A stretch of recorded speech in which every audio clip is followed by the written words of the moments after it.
Olá, saudações! É um prazer e uma alegria estarmos juntos para darmos continuidade aos estudos desse guia de estudos elaborado pela Igreja Adventista do Sétimo Dia e aqui no Brasil, publicado pela Casa Publicadora Brasileira. Esse guia se chama Lição da Escola Sabatina e nesse trimestre o tema principal que está sendo estudado é Fazendo Amigos para Deus, a alegria de participar de sua missão. E desta vez nós vamos dar atenção à lição de número 9, que tem como título Desenvolvendo uma Atitude Conquistadora. E para iniciarmos de fato as nossas reflexões e as nossas considerações sobre esse tema, sobre esse estudo, vamos fazer uma oração e pedir a bênção do céu. Querido Deus e bom Pai, louvamos a Ti por cada instrução, por cada orientação que o Senhor nos dá. Vamos agora abrir a Tua Palavra e usar o guia de estudos da Escola Sabatina para compreendermos um pouco melhor a Tua vontade para a nossa vida. Que o Teu Divino Espírito Santo nos abençoe e nos conduza neste estudo. Pedimos em nome de Jesus. Amém. Muito bem, amigos. Desenvolvendo uma atitude conquistadora. Quando a gente olha para um título como esse, dá a ideia de que vamos levar em considerações táticas e procedimentos, técnicas que a gente possa usar no sentido de cativar as outras pessoas. E de alguma maneira, a ideia é essa. Entretanto, o tema dessa semana é muito mais do que apenas técnicas e táticas. O tema do estudo desta semana diz respeito a pessoas. Pessoas como eu, pessoas como você, um parente seu, um amigo, um colega de trabalho, de estudos, um vizinho, pessoas. Mas o estudo dessa semana é essencialmente sobre a pessoa de Jesus e como Jesus tratava as demais pessoas. E aí, observando a maneira como Jesus atuava, observando a maneira como Jesus trabalhava, nós também poderemos entender como podemos agir para que nós possamos cativar um parente, um amigo, um colega, alguém a quem nós queremos bem, alguém que nós almejamos ter conosco no lar eterno também. Jesus. Quem é Jesus? Tempos atrás, um poeta resolveu fazer uma descrição de quem é Jesus. E ele disse assim: para o artista, Jesus é a sublimidade da beleza.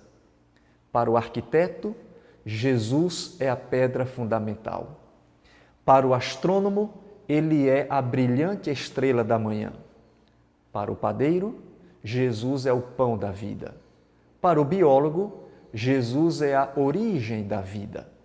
Para o construtor, ele é o firme fundamento que solidifica uma edificação. Para o carpinteiro, ele é a porta. Para o médico, ele é o médico dos médicos. Para o educador, Jesus é o mestre dos mestres. Para o engenheiro, ele é um novo e vivo caminho. Para o geólogo, Jesus é a rocha eterna. Para o escritor, ele é a palavra da vida. Para o camponês, ele é o semeador e o senhor da colheita. Para o floricultor, Jesus é a rosa de Saron, o lírio dos vales. Para o viticultor, Jesus é a videira verdadeira. Para o magistrado, ele é o juiz de toda a terra. Para o jornalista, ele é boa notícia de grande alegria. Para o filósofo, Jesus é a sabedoria de Deus. Para o pregador, ele é a palavra de Deus. Para o estadista, Jesus é o desejado de todas as nações. Para o trabalhador, ele é o descanso de todas as fadigas. Para o pecador, ele é o Cordeiro de Deus que tira o pecado do mundo. Para o crente, ele é o Filho do Deus vivo, o Salvador, o Redentor. E para o discípulo, ele é o grande comandante que nos dá ordens com uma clareza incondicional. Quem é Jesus para você? O que ele significa em sua vida? O que Jesus representa para cada dia e em cada dia da sua existência? Quando você enxerga esse retrato poético da pessoa de Jesus, em qual ou em quais dessas configurações Jesus se encaixa na sua vida? Em todas elas? Em algumas? Em Cristo, as pessoas encontravam e encontram a ternura de um pastor, a afeição de um pai e a incomparável graça de um compassivo Salvador. Jesus apresenta suas bênçãos de maneira fascinante e quando esteve aqui na terra, ele as anunciava e as oferecia de um modo atrativo, cativante. O amor de Jesus abranda os corações mais insensíveis e embrutecidos. Enquanto esteve aqui na terra, Jesus sempre apresentava a verdade com amor. A profundidade do seu perdão era infinitamente maior que a profundidade do pecado das pessoas, daquela época e desta época. O amor de Jesus é muito maior, mais amplo e mais profundo do que a profundidade dos nossos pecados. Ninguém estava além nem fora do alcance desse amor. Ninguém havia ido tão longe nos seus erros que ele não pudesse buscar de volta. Jesus acreditava nas pessoas. E Jesus sempre enxergava o melhor nas pessoas. Jesus sempre apresentava a verdade, mas com amor. E ele respeitava todos com quem entrava em contato. E a todos tratava com dignidade, mesmo quando esta pessoa não acolhia nem aceitava as suas instruções. Lembra do encontro entre Jesus e o jovem rico? Aquele rapaz foi a Jesus com uma indagação: Senhor, o que devo fazer para ganhar a vida eterna? E Jesus lhe deu as instruções necessárias. E ele, não contente com a resposta de Jesus, disse: mas tudo isso eu já faço, o que mais eu posso fazer? Então Jesus relatou a parábola do bom samaritano, como nós a conhecemos. E ao final fez uma pergunta àquele jovem rico, e o jovem rico apresentou uma resposta. E Jesus então lhe deu um conselho, e o relato bíblico diz que aquele jovem não gostou do conselho de Jesus. Deu meia volta e se retirou. Jesus respeitou a decisão daquele rapaz.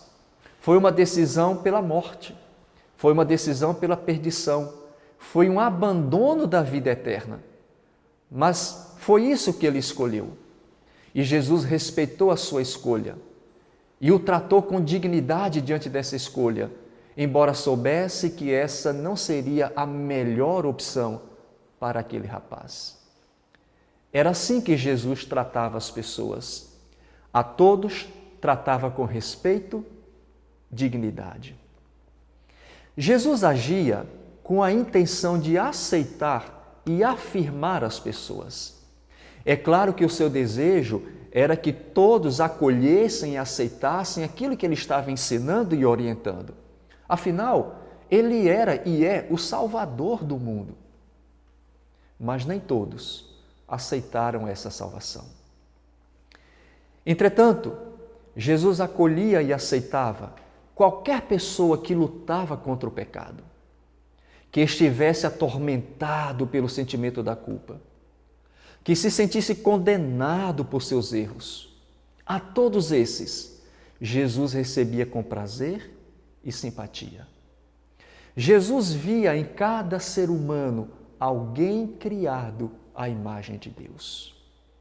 apesar da deformação provocada pelo pecado, ao longo de anos de consequências nefastas, Jesus ainda olhava para cada um e via traços da sua originalidade, daquelas características que Adão e Eva possuíram quando estavam no Jardim do Éden, traços da imagem de Deus.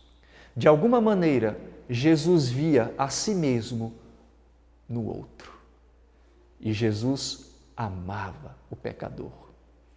Jesus não olhava as pessoas na condição em que se encontravam, mas as via conforme acreditava no que elas poderiam ser. Um bom exemplo disso é a pessoa de Davi. Quando Deus rejeitou a Saul como rei de Israel por causa das opções erradas que Saul foi escolhendo ao longo da sua vida e do seu reinado, Deus chamou o profeta Samuel e disse: Samuel, vou estabelecer um novo líder para o meu povo. E Samuel foi conduzido para a casa de Jessé, um fazendeiro, um criador de animais. E na casa de Jessé, Samuel pediu que cada um dos filhos de Jessé fosse apresentado diante dele, para ver qual deles seria indicado por Deus para ser o futuro rei do seu povo. Então, um a um, os filhos foram passando diante do profeta. E a cada um que vinha, Deus lhe dizia: ainda não é esse, embora em algum momento o profeta Samuel pensasse que aquele seria o futuro rei. Finalmente todos os filhos passaram diante do profeta. E então Samuel fez uma pergunta a Jessé, porque nenhum daqueles havia sido indicado como sendo o futuro rei. E a pergunta que Samuel fez foi: por acaso você não tem mais nenhum filho? E então o pai se lembrou que havia um filho que não estava ali. Estava lá no campo, entre os animais, cuidando dos animais, no meio do mato. E Samuel disse: chama esse filho. E então Jessé mandou vir a Davi, e quando Davi se apresentou diante do profeta, Deus indicou que aquele seria o futuro rei de Israel. Um rapaz simples, um rapaz do mato, um rapaz que estava acostumado a conviver no meio dos animais. Nem o próprio pai se lembrou dele quando Samuel pediu que os filhos fossem apresentados diante de si. Samuel precisou perguntar: por acaso você não tem mais nenhum filho? E então Jessé se lembrou do filho esquecido.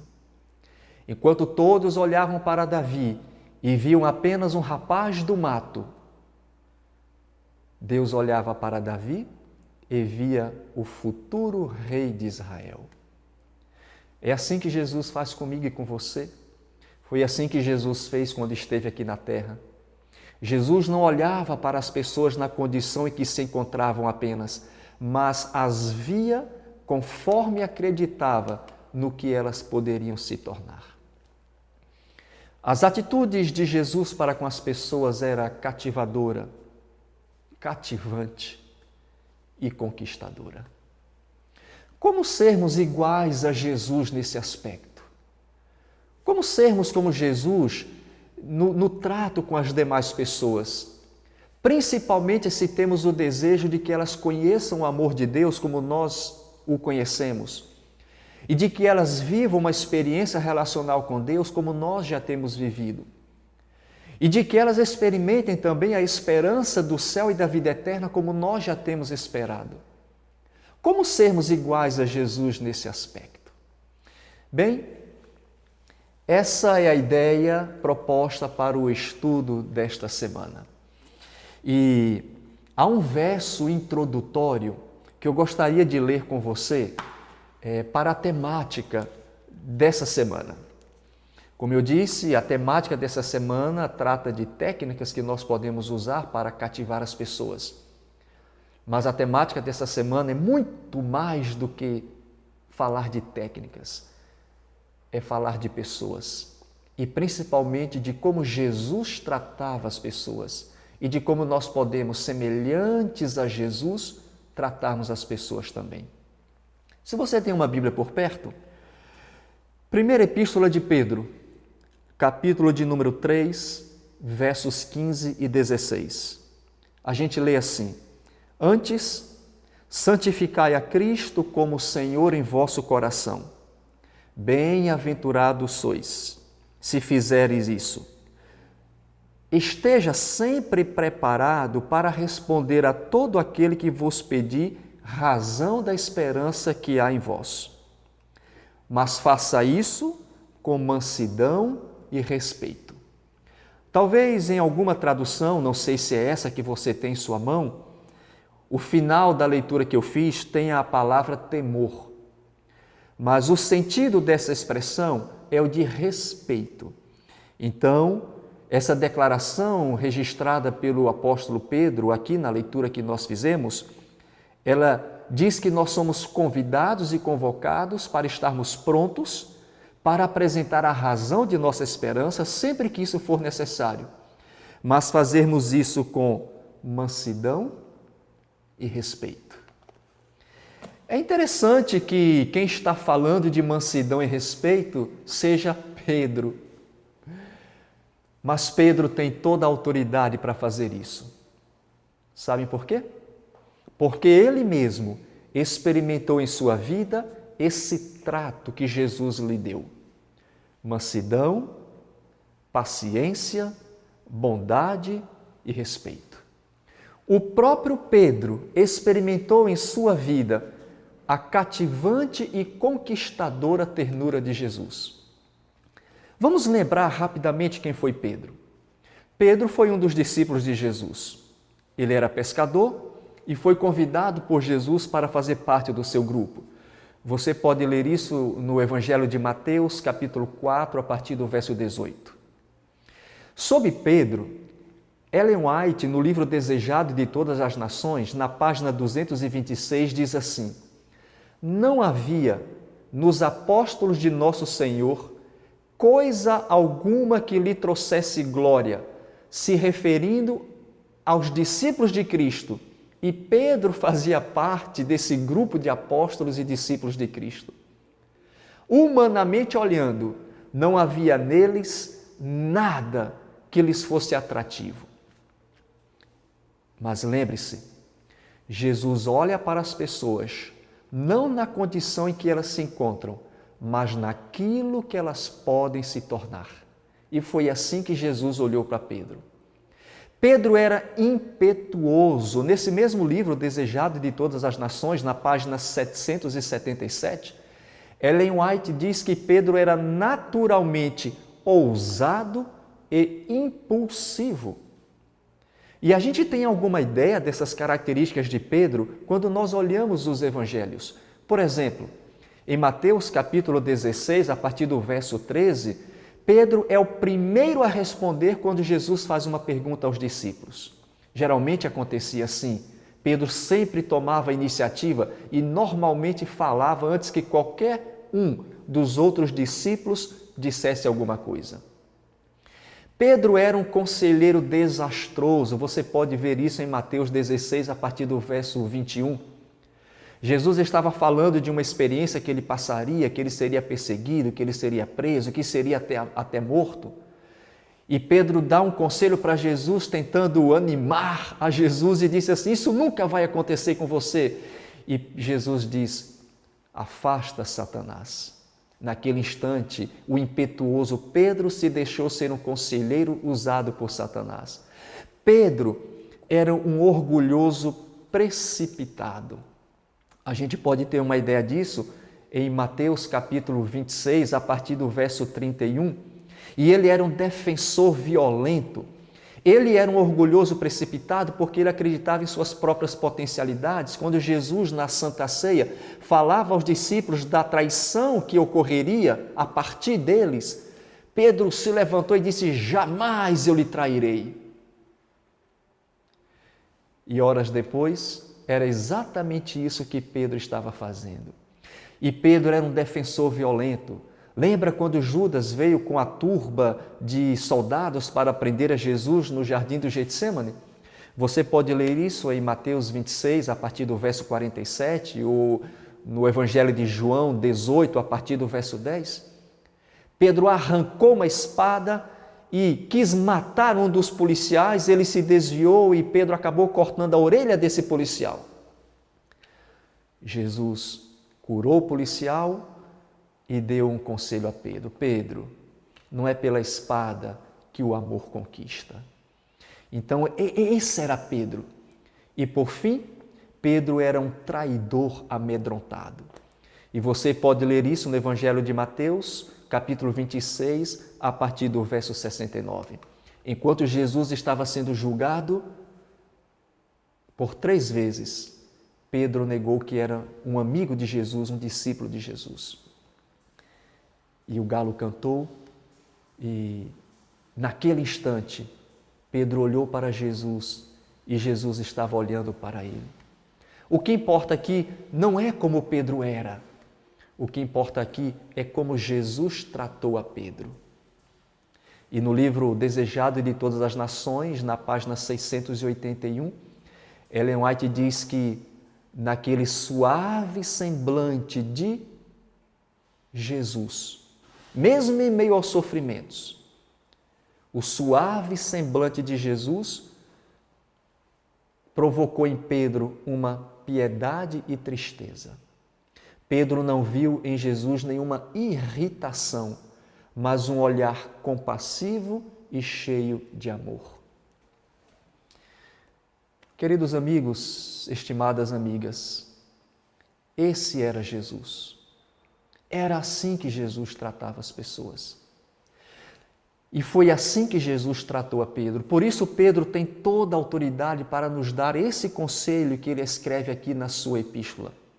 Que quando nós nos relacionemos com as outras pessoas, que quando nós tratemos as outras pessoas, que quando nós apresentemos a verdade para as outras pessoas, o façamos com mansidão, respeito, ternura e simpatia.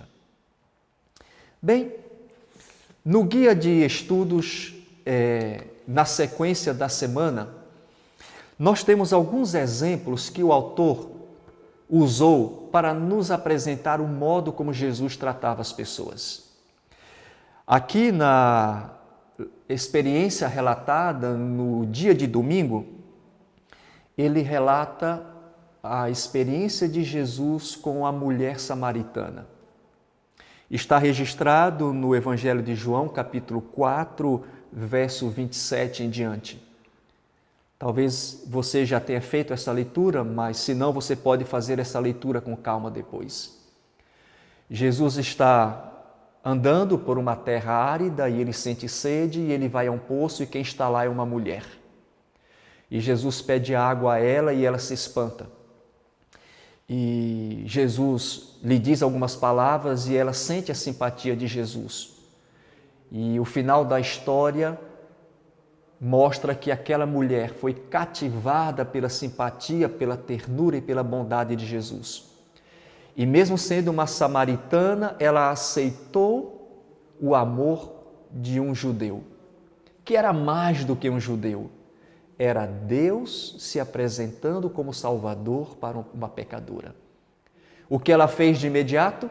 Saiu, entrou na sua cidade e foi contar para as pessoas que havia encontrado o Salvador. Quando você lê João 4, 27, você observa que, num primeiro momento, a mulher chama a Jesus de judeu, como que fazendo uma provocação, porque judeu e samaritano não se entendiam muito bem. Você pode entender a razão disso lendo o livro de Reis, a partir do capítulo 11 do livro de Reis. Depois você pode entender um pouquinho mais isso daí, lendo os livros de Esdras e Neemias, de como judeus e samaritanos não se entrosavam muito bem. Então a mulher provocou a Jesus, mas Jesus não caminhou na provocação daquela senhora. Por que não? Aqui no guia de estudos, o autor nos sugere a razão. Ele diz assim: Jesus poderia ter entrado em um debate teológico com aquela senhora, mas ele não fez. Por quê? porque ele viu que havia necessidades no seu coração, no coração da mulher, que precisavam ser atendidas. E as suas necessidades pessoais eram mais importantes e significativas do que os debates doutrinários e teológicos.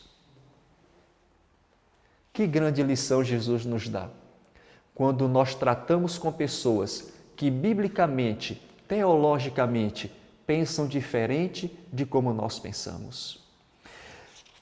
Na sessão de segunda-feira, o autor do Guia de Estudos apresenta mais dois exemplos. O de uma mulher cananeia que pedia a atenção de Jesus e de uma mulher judia que também esteve em contato com Jesus. Em ambas as situações, as pessoas que estavam por perto criticaram a Jesus, enquanto aquelas duas senhoras, em ocasiões diferentes, buscavam a atenção de Jesus. A mulher cananeia, pelo mesmo sentido. Os cananeus eram descendentes de Cão. E como descendentes de Cão, eles fizeram opções muito divergentes daquela que Deus havia orientado para as práticas religiosas, principalmente, e para o estilo de vida também. Cananeus e judeus também não se entendiam muito bem por causa dessas divergências de escolhas e opções. Mas Jesus deu atenção àquela senhora. Num primeiro momento, parece que Jesus está desprezando aquela mulher. Mas não era isso que ele estava fazendo. No fundo, o que Jesus estava fazendo era fortalecendo a fé daquela senhora. E quando terminou o encontro com aquela mulher, Jesus fez uma das declarações mais importantes que uma pessoa como ela poderia ouvir. Jesus lhes disse: ó mulher, grande é a tua fé. Me perdoem o que eu vou dizer, mas falar isso para uma mulher na época de Jesus e falar isso para uma mulher cananeia era uma das maiores aberrações que um homem e ainda mais um líder poderia fazer. Então, o que Jesus fez enquanto se relacionava com aquela senhora foi dar a ela um desenvolvimento de senso de valor. Enquanto a mulher insistia com Jesus, pedindo a atenção com Jesus, Jesus estava exercitando nela um senso de valor e confirmou esse senso de valor ao fazer essa declaração. Era assim que Jesus tratava as pessoas. É assim que nós precisamos tratar as pessoas também. Sempre buscar desenvolver nelas o que há de melhor e o senso de valor e de importância que elas possuem. De igual modo, foi o que aconteceu com a mulher que está no relato de Marcos, capítulo 14, a partir do verso 6.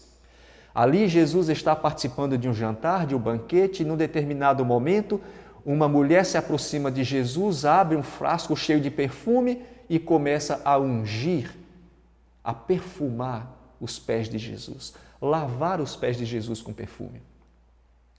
Todos olham para o que a mulher está fazendo e a criticam, mas criticam mais ainda a Jesus. Como é que Jesus é um profeta? Ele não sabe quem é que está aí aos seus pés fazendo o que está fazendo? Mas a maneira como Jesus tratou aquela senhora pecadora foi lhe dando atenção, lhe dando valor, respeitando-a e lhe dando significado de vida. O que Jesus fez foi dar vida àquela mulher que achava que já não tinha utilidade alguma, a não ser um objeto na mão de outras pessoas. Era assim que Jesus tratava as pessoas. Quando ele entrava em contato com elas, por mais pecadoras que fossem, Jesus lhes transmitia vida. Queridos amigos e estimadas irmãs, era assim que Jesus tratava as pessoas. Poderíamos nós fazer diferente do que Jesus fazia? Se nós queremos cativá-las, se nós queremos conquistá-las, se nós queremos o seu bem, que tal fazermos como Jesus fazia? Na continuidade dos estudos desta semana, nós temos agora algumas sugestões feitas pelo apóstolo Paulo. E eu gostaria de ler duas destas sugestões. A primeira delas aparece aqui em 2 Tessalonicenses 1-4 e depois em Romanos 15:7, mas há mais sugestões como aquela que está em Efésios 4:32. Eu gostaria de lhe convidar para lermos o que Paulo escreve na carta aos Romanos, capítulo 5. São sugestões bíblicas de alguém que também conheceu a Jesus muito bem. Não tão pessoalmente como Pedro e os demais discípulos e outras pessoas o conheceram, mas pelo menos em uma oportunidade, Paulo teve uma chance única de saber quem era Jesus de verdade. E depois de conhecer a Jesus, o conselho que Paulo dá aos seus irmãos e a nós hoje, aqui em Romanos capítulo 15, verso 7, é o seguinte: acolhei-vos uns aos outros, como Cristo também vos acolheu. A gente poderia substituir a palavra acolheu por aceitai-vos uns aos outros, assim como também Cristo nos aceita a todos. E a outra recomendação de Paulo que eu gostaria de ler com os amigos está em Efésios capítulo 5, verso 32. Efésios 4, verso 32. O que fazer se, quando nós nos aceitamos, alguém nos machuca ou nós machucamos alguém? Então, o conselho bíblico, através de Paulo, diz assim, Efésios 4, 32. Sede um para com os outros benignos, compassivos, perdoando-vos uns aos outros. Bem, amigos, queridos irmãos, queridas irmãs, chegamos ao fim do nosso estudo desta semana. Que Deus nos ajude, que Deus nos abençoe, que nós continuemos aprendendo em Jesus como tratarmos as pessoas, como cativarmos as pessoas, como falar para elas a verdade que precisamos apresentar. Entretanto, com recursos e procedimentos que atraiam, que cativem, que conquistem. Não com agressão, não com imposição, não com a força da obrigatoriedade, não com debates inúteis e desnecessários, mas com a apresentação da verdade de uma maneira mansa, respeitosa e amorável, como Jesus fazia. E como Pedro, na sua epístola, nos recomenda fazer. Que Deus nos abençoe e que assim sejamos iguais a Jesus. Vamos fazer uma oração? Querido Deus, que bom é estudar a Tua Palavra e que agradável é aprendermos em Tua Palavra a santa, justa e boa vontade que o Senhor tem para a nossa vida.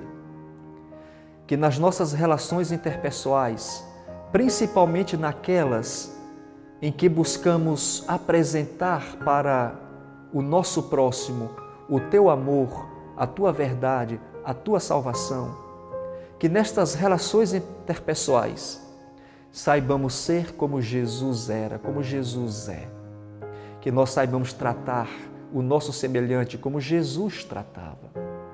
Que nós saibamos ser mansos, respeitosos, amorosos, cativantes. Que em todo momento a nossa vida seja uma imagem, um reflexo da pessoa de Jesus para qualquer outra pessoa com quem entrarmos em contato. Continua sempre nos ensinando, Senhor. Pedimos em nome de Jesus. Amém.